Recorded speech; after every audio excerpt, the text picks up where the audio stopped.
In this urgent episode of Vaxa Bureau Intelligence Optimised, we head to Northwest Queensland, Australia's front line for food and regional security. As global supply chains fracture and foreign influence grows just across the water in Papua New Guinea and Indonesia, one project is standing in the gap.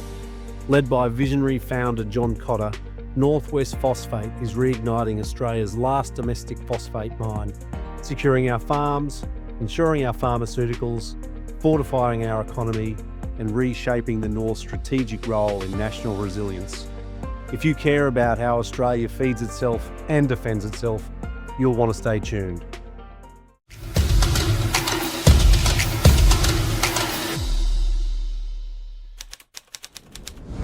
Northwest Phosphate is Australia's largest holder of phosphate resources and the country's last remaining domestic fertiliser rock miner. John Cotter, welcome. Thanks very much, Todd. Good to be with you. Mate, really appreciate your time today. What you are doing is big, it's bold, it's nation building. So let's start with that big picture. Why is phosphate so critical to both food security and national security in Australia today? Yeah, thanks, Todd. Well, look, firstly, let me say that phosphate is not a sexy industry, and neither is fertiliser generally.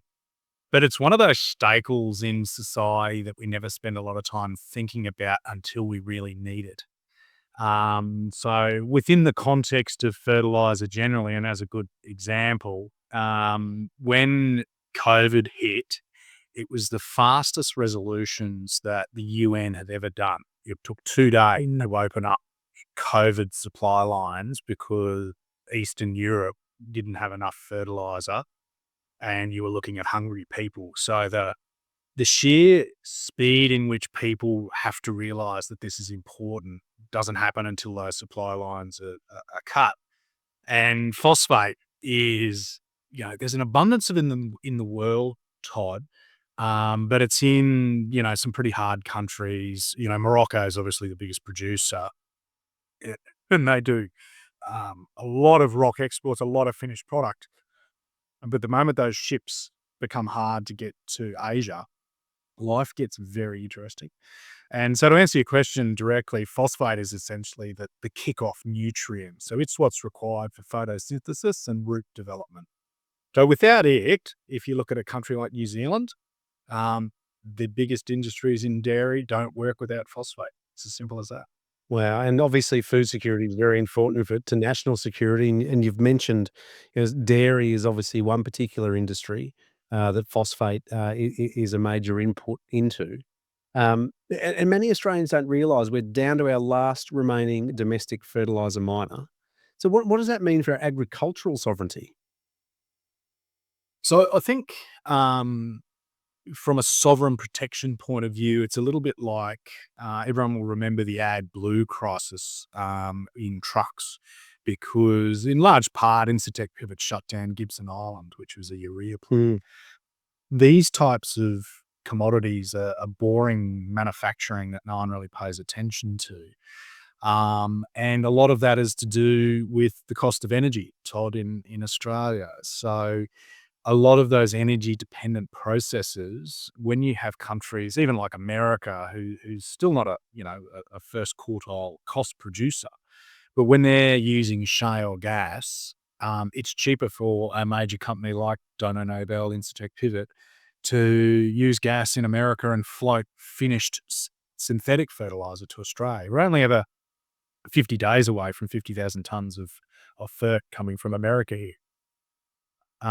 So what that means is you have a reliance on the supply chain, and farmers don't want to invest typically more than one ag cycle out, right? No one wants to be in the money or out of the money for very long. And so what that means is Incitec Pivot is in the process of selling a Phosphate Hill mine at Mount Isa. It's shut down its single super plant in Geelong. Wesfarmers, CSBP, have shut their plant in Perth. Another plant in Taranaki in New Zealand just shut down the other day. So we're really getting to the point now where we've got a bit of stuff on the ground and no way to process it. So it makes us really think if there is a big supply chain shock again, we could be in a world of hurt. And I'll just, throw out the last example is you've got quality concerns as well. If anyone listening jumps online and has a bit of a Google of fert, there are farmers now bowling over their silos because the fertilizer from China has been stuck in the top and they can't get it out. That's crazy. That's a big risk, right? A big risk to our agricultural sovereignty. But one thing you mentioned as well, John, like you said, we're 50 days away from supply if need be. But if those maritime supply lines are cut, just like we've got our strategic fuel reserve in the US, we're Mm. buggered. But also, I dare say that the US could requisition that product if they needed it more than we. Surely that's a risk for our food producers too. No, absolutely, absolutely. And I think um, some of the more cynical people will go, okay, well, we don't have fertilizer, we can still grow things. You go, yeah, sure, but the yields drop away so significantly, so quickly that you get to the point that yes, we are a food exporter. Um, but the math, in those doomsday scenarios, the math stacks up pretty quick that you're actually putting out, some 6 million small business farmers across Australia suddenly stop. Like, it's a big to our economy. And in a time where farmers, are leaving in droves, like the next generation don't want to be farmers because one, it's too hard and there's no money in it. That's right, and the people replacing them are long-term patient capital holders like Canadian pension funds. Well, what happens when that commodity investment stops making a return? That capital is gonna fly, right? Yeah. You can't just turn this stuff off and No, no. So, John, tell me, how did Northwest, come to be the largest holder of phosphate resources in Australia? Todd, it's a long story. It's the normal, overnight success, 10 years in the leggings. But, I, uh, I took our first tenement in around 2013, 2014, on a property called Bar Creek and went out and sat with the owners. I come from an ag background myself.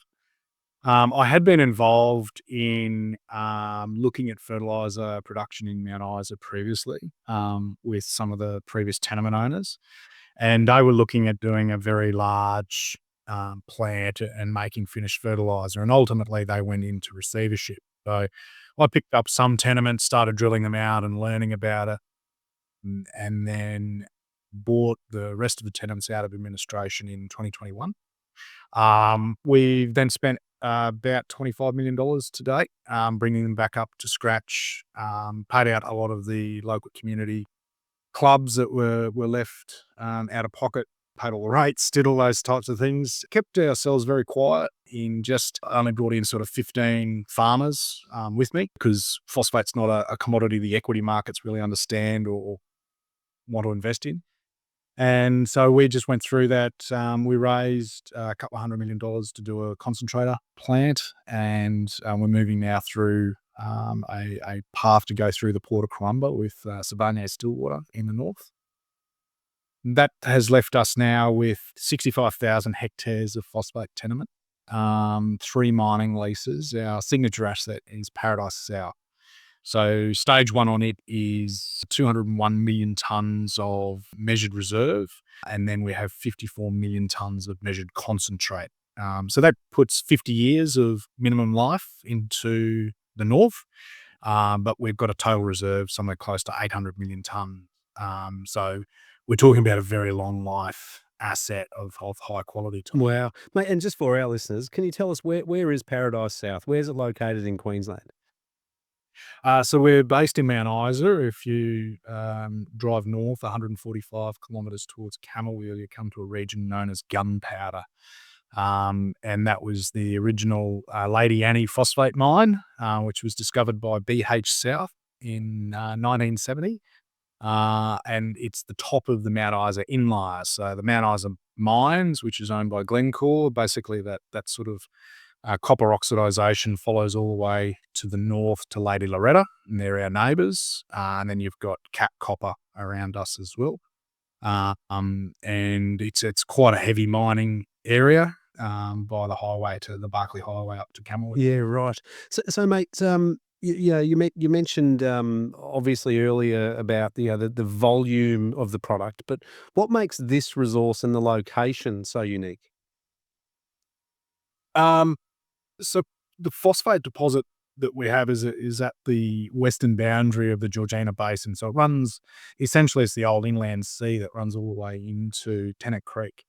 The distances most people overseas have a hard time getting their heads around is, there are quite large phosphate deposits across Australia, but they're so isolated and require hundreds of millions of dollars of connection and infrastructure. So mining, typically, if you've got water, you've got power, you've got roads, you're sort of about three quarters of the way there. But that makes our project quite significant from that point of view. The second thing is the size and tenor and consistency of the deposit, which allows us to make a consistent concentrate. So phosphate usually is measured at 32% phosphorus pentoxide, which is P2O5. Um, we produce a 34.5, 35% concentrate, so it's quite a premium in the market, and that's highly desired by single super producers in New Zealand and the southern of the parts of Australia, particularly with dairy cattle. And that feeds basically dairy cows need 22 milligrams of phosphorus per day when they're lactating with a calf. So that milk production is very linked to phosphorus. And then you've got nutrient hungry countries like Indonesia and India, where we look to supply those. They want long-term mining tenor. They need a low pricing profile that suits them, and you can get around weather events. So all the challenges of developing the North, Todd, that's probably why we are a bit better than everyone else. Yeah, right, and that's a big job too for people who aren't familiar with the north of Australia, especially Northwest Queensland. That's a big job, and mate, you're currently looking at integrating your operations with the Century Mine infrastructure and the Port of Corumba. What would that unlock for the region? Yeah, it's a good question, Todd. On the previous point, and the reason we've ended up looking at this option to go through the north is that we were looking at mining cost in the order of $30 or $40 a ton, which is globally it's so cheap, just such a great resource. But then it was like $145 a ton on rail to get it to Townsville. So suddenly you're uncompetitive because you've got the most expensive railway line, if not in the world, in Australia at least. So we needed to come up with a different way of doing things. We had been talking to the owners of Century since MMG owned it, and then a new company called New Century Resources took it, and then they were bought and delisted by Sibanye-Stillwater from South Africa. Um, that gave us access to essentially a replacement value flotation plant up there of sort of $2 billion plus a 304-kilometre slurry line to the Port of Corumba. So by repurposing that infrastructure, you've got something that's come to its end of natural economic life, but that will then keep, 400 jobs up there for another 50 to 100 years. So for people in the urban environments to have the number of Indigenous jobs and regional jobs in a place so remote that can support, an area like Corumba where you could put 45 staff out of a population of, 400, that is a massive economic lift. That just the sheer volume of support that provides decision makers to go, okay, well, that means that our ambulance is now sustainable, our policemen, our doctor, our nurses, and then that strengthens that whole northern region because you've got the stability of jobs there for the local, particularly our Indigenous partners. Yeah, right. And so you're looking at creating 400 plus jobs here, and there's billions of royalties that are being projected for this particular project. That transforms the northwest of Queensland. That transforms Queensland, especially at the moment. Looking at the books, that economic outlook for northwest Queensland. What you're doing there is surely putting air in the tires. How are the Queensland government supporting what you're doing? We've found the Queensland government very supportive. They're making decisions, which is a big thing, the nuance on that is the previous administration were very supportive. I think everyone is supportive of developing the North in that way, in an environmentally sustainable manner, and that is what we've always been about. But what we're seeing now is actual decisions being made to go, right, you need this certainty on this particular license. Great, here it is. Here's the decision. And you're getting a quick yes and a quick no. Or if it's a no, what if you do it this way? So there's flexibility in negotiation, something that I think the state of Queensland's not been really good at for the last sort of 15 years. The second thing is you've got, I guess, a massive revenue problem in the state of Queensland, and you're looking at a real risk in this upcoming budget of a credit downgrade. Projects like ours, where the Sibanye team have done an excellent job in rehabilitating tailings pond, reprocessing zinc, getting down those environmental bonds, decreasing the risk to the state. These are the things that this particular government have gone, oh, so we're seeing a decrease in our liability, an increase in the region, and an increase to our check. Geez, why would we get in the way? No-brainer. So that, and I think the other thing, particularly in the urban environments, I keep labouring this point, Todd, because I think as we become more urbanised, we forget our Queensland culture. The amount of economic uplift in the regions that one full-time job provides has a multiple times knock-on compared to someone in the service economy in Southeast Queensland. And that cost to government, it's the old figure, a heart attack in Longreach is $200,000 more to the taxpayer than a heart attack in Southeast Queensland. Yeah. And we've got to remember those stats. So putting jobs out there decreases that cost base for all of us. And I think that, as a taxpayer, that's something that we should all be excited about. Mate, that's so important. And John, you mentioned to me the other day offline, no one in the capital city really realises what it's like to be, in the bush or come from the bush, and the hard work that they do. The food just turns up on the plate in Brisbane, and thanks for coming. They go and order it again, along with another $25 glass of Chardonnay. Mate, you got this initiative around big hats in town down Queen Street. Tell us about that. Mm. For those listening in, we're jumping to the end about wearing hats in Queen Street, but what this was about was we should be proud of all the minerals and resources that come from our land.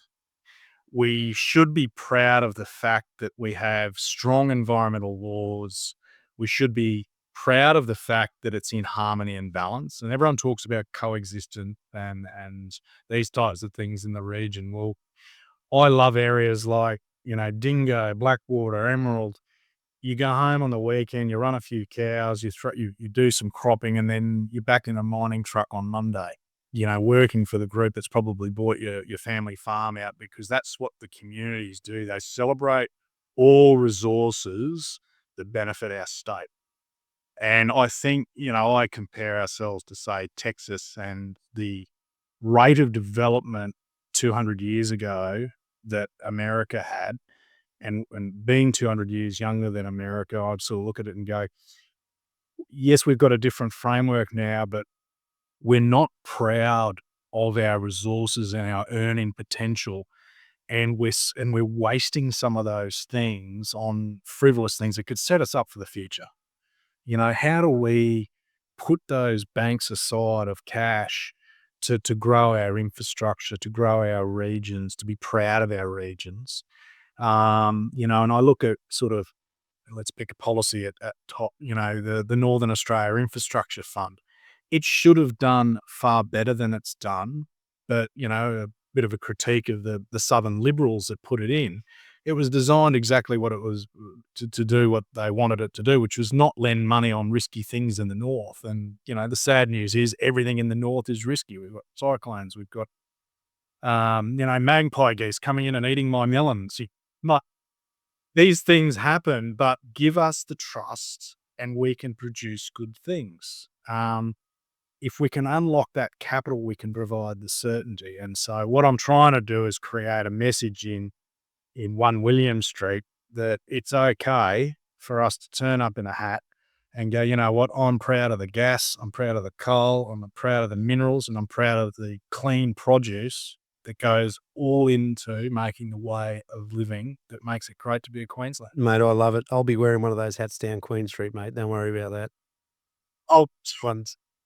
Mate, speaking of which, speaking about being proud, believing and belonging in our culture, our identity, it seems as though this country's gone off track the last number of years. You know, there's no North Star for us to follow.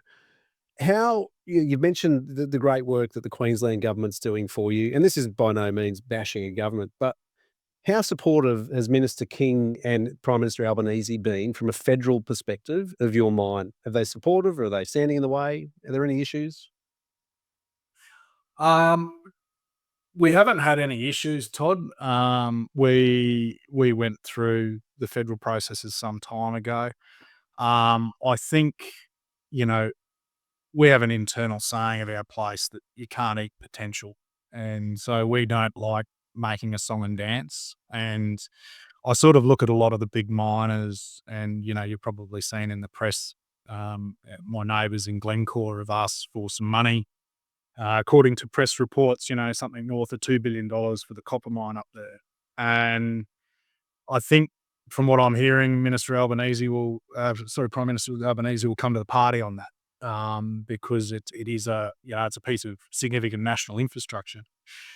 But I guess, Todd, my point is that it you're giving money to a large foreign corporate that will probably trade sale its way out, and it's just not fixing the problem for the next time. So I look at that. You've got something in the order of 20 to 35 tier 2 and 3 copper assets up there, right? They can't get the capital they need at what we call the orphan phase. So they'll prove up that they've got a reserve, they'll prove up the mineralogy and the metallurgy, and they'll go, right, now it's 2 years for us to raise $100 million or $200 million to turn it on. That pool of money, their government doesn't lend to that. They lend to drilling, and then they lend to bailouts. And so if we were in Israel right now, their model is they fund 7 projects in the middle of commercialization, and one of them will pay the bills for the next 20. And we've lost that ability to go, what's the market failure here, and what's the speed we need to turn on all those tier 2, tier 3s, because their alternative is taking, you know, convertible debt auctions from an off-taker like Glencore, and of course it doesn't work. Glencore end up owning them, and you go through this cycle again, and you miss the commodity boom. So that's sort of what I'd call the hub and spoke model of Mount Isa is where I think Minister King needs to spend some time and go, okay, how do I get these juniors to turn it on quickly and provide good quality ore through something that we can all make some money off? Because that money then keeps people in Mount Isa. It means that the 20 kids that were bashing themselves up over the weekend that were in the Courier Mail actually have apprenticeships. You know, these are the things that I just want politicians to concentrate more than the press release on. Come up and just see it through the next layer of detail. Just go down a couple of layers in your bureaucracy and see something through. That's what I'd like to see the feds do. It'd be nice if they use this next term especially to do that. And John, I guess also importantly, like it's been publicised that the government is strengthening ties across the Indo-Pacific. It's very important from a national and a regional security perspective. So, what role do you see Northwest playing in strengthening, you know, Australia's relationships across the Indo-Pacific, especially when it comes to, you know, regional supply chains that you've mentioned? Yeah, absolutely, Todd. Well, I guess I come from this with a little bit of bias. I through university, spent my time in Darwin taking live export ships across to Indonesia and Malaysia. So I have a deep passion for that region, and you realise how close they are and what a large population. Can I just quickly say, so you got out of Mitchell Street and out of Monsoons and you got to the wharf? Yeah, that's right. There were some good stories about watching cattle run across the strand there that jumped off a ship one night, but I'll tell you that tomorrow. So, yeah, I think a lot of Australians are very naive to the sheer size and hunger of that Indonesian population. I think there's a lot of great cattle businesses and feedlotting businesses that do great work up there in feeding those markets. I think we are not familiar with how that Muslim population works and the trade relationships they have with other Muslim countries. So we have worked very hard on a relationship with the state-owned fertiliser cooperatives up there, Pupuk Holding Company and Petrokemia. So we've been approved to export rock into Indonesia because they see this as one of the highest priority in keeping their population stable. And that's probably the key point, given your business and what you do, Todd. Stability comes from stability in those base commodities of what every human needs to consume. And we want Indonesia calm, we want India calm, we want China calm. Food is one of those things that make things volatile quickly. Oh, 100%. Look at the number of people in those regions alone, those governments, if they've got, 1.4 billion Indians, 400 million Indonesians, 1.2 billion Chinese, if they go hungry, there's instability, there's uprising. Absolutely. Absolutely. And it's, the other thing of the corollary of that, Todd, is you look at policy intervention by government. So if you look at Sri Lanka a couple of years ago, banned synthetic fertiliser. Their crop yields dropped some 75% within 12 months, and the government was voted out and it was reversed. And so that is an actual case study in a country going, we are, I don't want to get into the culture war, but it was such a culture. It was we have to do this for the health of our nation. And they couldn't feed themselves within 9 months. Yeah. Now, I'm all for environmental controls and managing a balance, and should a sugarcane farmer put more nutrients than he needs in the Great Barrier Reef? No. However, there's a balance here about getting the right nutrient to the right plant at the right time to provide that stability.